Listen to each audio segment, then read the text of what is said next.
নমস্কার বন্ধুরা, আমি সম্পাস কিচেনে আপনাদের অনেক অনেক স্বাগত। আজকে চলে এসেছি ওল দিয়ে রুই মাছের ঝোল রেসিপি নিয়ে।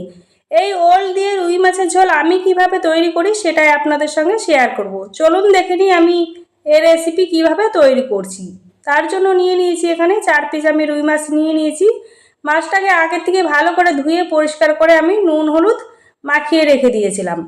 আর নিয়েছি ওল। এখানে ওলটাকে ভালো করে ছাড়িয়ে আমি ধুয়ে পরিষ্কার করে ডুমো ডুমো করে কেটে নিয়েছি। এখানে 500 গ্রাম ওল আছে।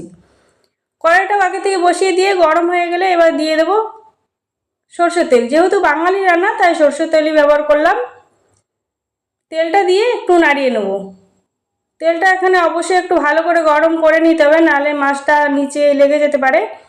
এবার রুই মাছগুলো আমি দিয়ে দেবো। মাছটা দিয়ে এক পাশ হয়ে গেলে আমি উল্টে দেবো। উল্টে পাল্টে আমি মাছগুলো লাল লাল করে ভেজে নেব। আমার এখানে মাছ ভাজা হয়ে গিয়েছে, এবার আমি তুলে নেব। আমি এখানে মাছগুলো তুলে নিয়েছি। এবার ওই কড়াইতে দিয়ে দেবো আরও 1 চামচ সর্ষের তেল। তেলটা দেওয়া হয়ে গেলে এবার কেটে রাখা ওল দিয়ে দেবো। এখানে ওলটা আমি সিদ্ধ করিনি, আমি এইভাবে করছি। লবণ হলুদ ছাড়াই আমি ওল ভেজে নেব। আমার এখানে ভাজা হয়ে গিয়েছে ওলটা। এবার আমি ঢেলে নিয়েছি। ঢেলে নিয়েই একই কড়াইতে আমি দিয়ে দেবো আরও 2 চামচ সর্ষের তেল। তেলটা গরম হয়ে গেলে ফোড়নে দিয়ে দেবো 2টো তেজপাতা আর দিয়ে দেবো 1 চামচ জিরা, গোটা জিরা। সুন্দর একটা গন্ধ বেরিয়ে আসলে এবার কেটে রাখা পেঁয়াজ দিয়ে দেবো।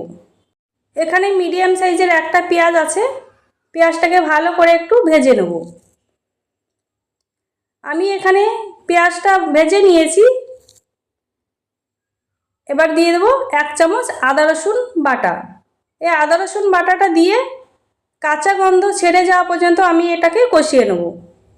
আমার আদা রসুনের কাঁচা গন্ধটা ছেড়ে গিয়েছে। এবার দিয়ে দেবো একটা টমেটো কুচি আর দিয়ে দেবো 3টে চেরা কাঁচা লঙ্কা আর দিয়ে দেবো 1 চামচ লবণ আর দিয়ে দেবো হাফ চামচ হলুদ গুঁড়ো আর দিয়ে দেবো হাফ চামচ লাল লঙ্কার গুঁড়ো আর দিয়ে দেবো হাফ চামচ জিরের গুঁড়ো।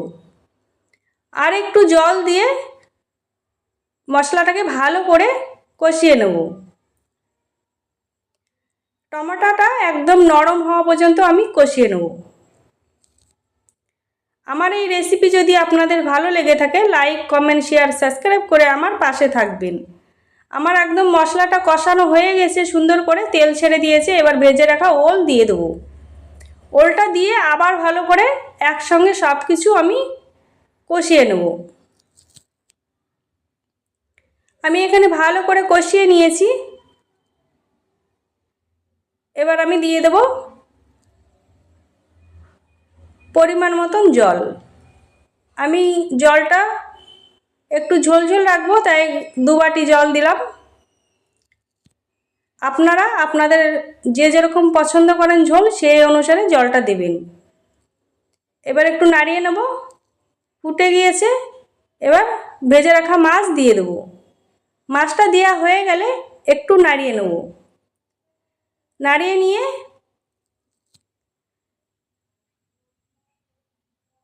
এবার ঢাকা চাপা দিয়ে আমি রান্না করে নেব 15 মিনিটের জন্য। 15 মিনিট পর ফিরে এলাম। ঢাকাটা খুলে একটু নাড়িয়ে নেব। আমার ওলটাও সিদ্ধ হয়ে এসেছে। আমার তরকারিটা ঝোলটা একদম রেডি। এবার আমি ঢেলে নেব।